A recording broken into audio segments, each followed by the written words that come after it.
There are theories all over the place on how Carson Wentz looks so good so quick.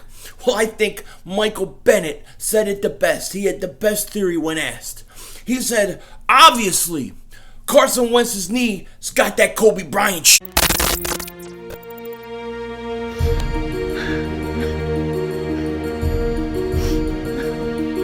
Kick the red, double move on the red.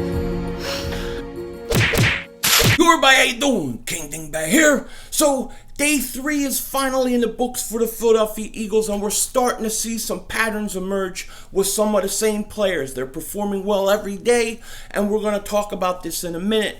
But first, we did have a signing this morning. The Eagles signed wide receiver DeAndre Carter, a 5'8", 188-pound wide receiver who was cut by the 49ers in May. Now, he bounced around in the league the last few years. He was with Oakland, he's been with New England, and then he was brought into the league in 2015 as an undrafted free agent with the Baltimore Ravens. So we can assume this is another Joe Douglas relation signing, and I see this kid as more of a camp body. I don't think he'll make the team. I don't really know too much about him other than that. I know he can play a little bit of special teams, and I just see him as a camp body.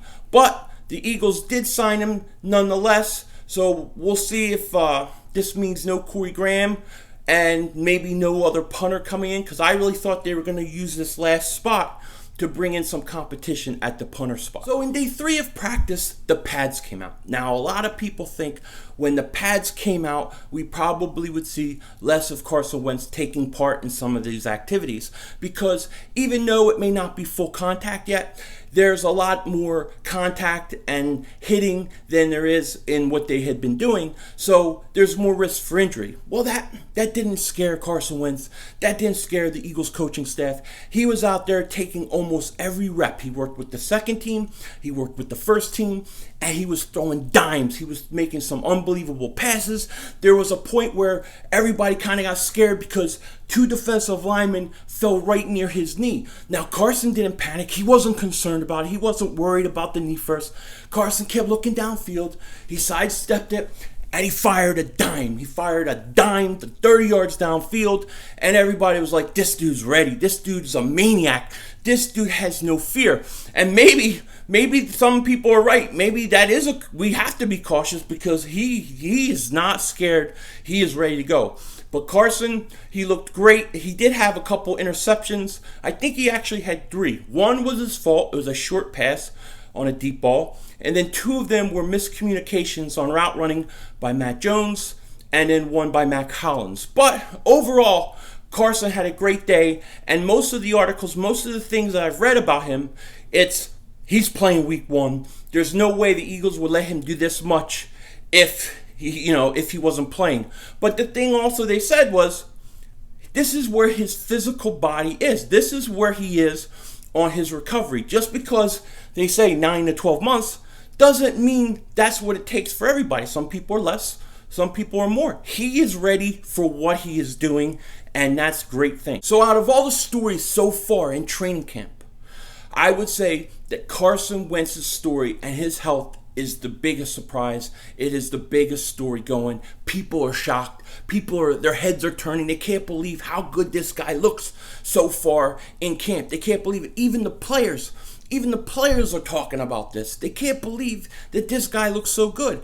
And they were asking the players today, how does he look so good so quick? And I thought Michael Bennett had the best theory on the whole thing, and I'm going to share it with you. Now, Bennett was talking about Kobe Bryant, Bruce Willis, Tom Cruise, how they go to Europe, they get stem cell therapy, and how Kobe Bryant went there for his knee, came back healthy, and this is what he said. Now, for those with younger kids and people who don't want to hear curse words, there's going to be curse words in this. This is what Bennett said. I'm going to just repeat what he said.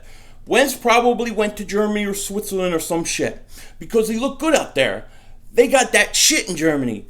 Bennett said, how do you think Tom Cruise looks like that? You think he's just doing regular stuff? He's like 55 and he looks like that. He's jumping off buildings. He ain't slowing down. Bruce Willis, he's still getting it. I think that's hilarious. But it's true. Those guys must go there and do something. I don't know that Carson did that, but Carson looks good nonetheless, and he's the biggest story in training camp so far. For the first 3 days of training camp, by far, Carson Wentz is the biggest story. He shocked a lot of people with his recovery, with how his mechanics and his footwork is still excellent, and Carson Wentz is the talk of town in my opinion.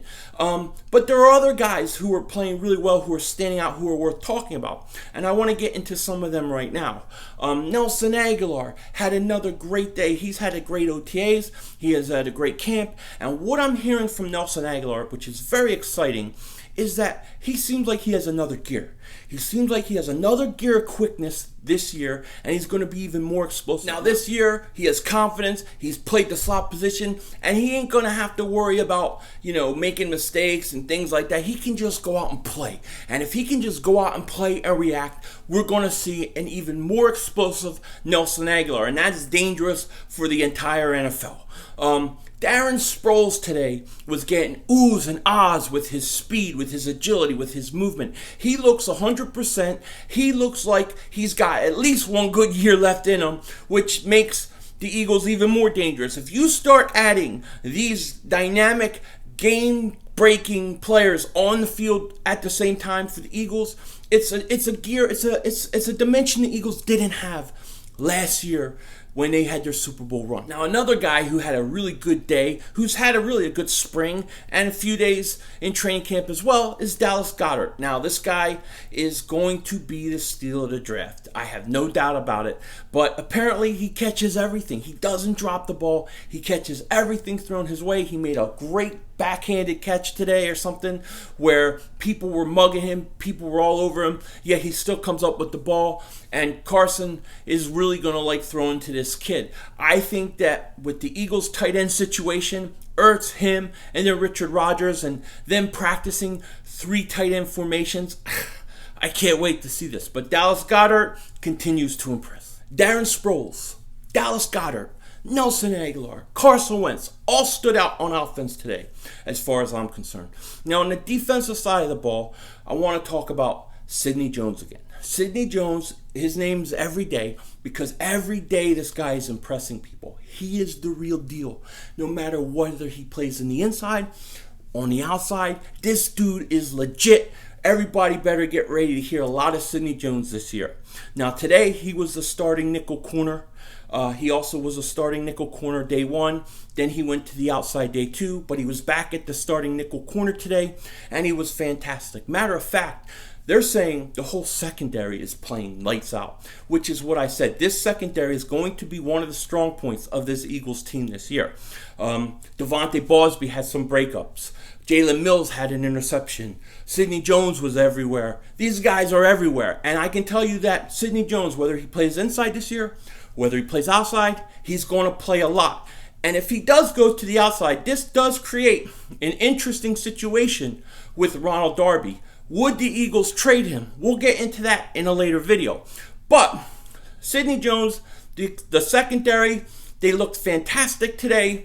And we should be very excited about how good and how talented this secondary is. And Jalen Mills is apparently a real leader on that secondary. And a lot of guys are looking up to him, getting his swagger, and it looks like a really, really good situation for the Philadelphia Eagles. Now, on the defensive line, one of the interesting things today was the pairing of Josh Sweat and Michael Bennett.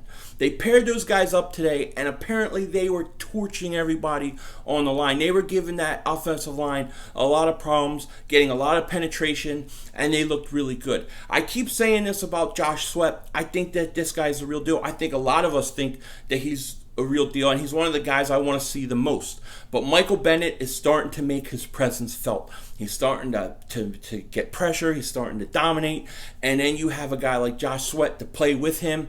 This is a good thing. This defensive line is the best line. It's the best unit in the NFL. No doubt about it. When you look at the Eagles, they have the best offensive line in football. They have the best defensive line in football. They have a franchise generational talent at quarterback. And they have a great head coach. And when you have those things going for you, you're going to win Super Bowls. You're going to win many Super Bowls, and that's what I'm ready to see the Eagles do. So with that said, that's pretty much what stood out to me today during training camp. Tell me what you thought, anything that you heard, and I will definitely talk to you guys later today. With that said, take care. Talk to you later, and don't be a dingbat.